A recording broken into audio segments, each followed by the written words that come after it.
र त्यस पछाडि म निर्धारित कार्यसूची अन्तर्गत यो सभा लानको लागि मान्य सदस्यहरूलाई बस्नको लागि विशेष फेरि अनुरोध गर्न चाहन्छु।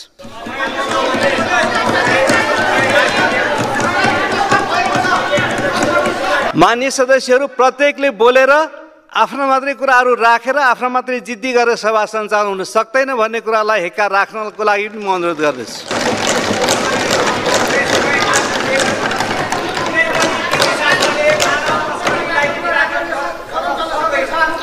विधिसम्म ढङ्गबाट कुराहरू गर्नुपर्छ। मान्य सदस्यहरू आसन ग्रहण गर्नुहोस् र विधिसम्म ढङ्गबाट सभा सञ्चालन गर्ने वातावरण तयारी गर्नु मान्य सदस्यहरूको कर्तव्य हो। त्यसकारणले मान्य सदस्यहरू आसन ग्रहण गरेर सभा सञ्चालन गर्ने वातावरण बनाउनुपर्छ।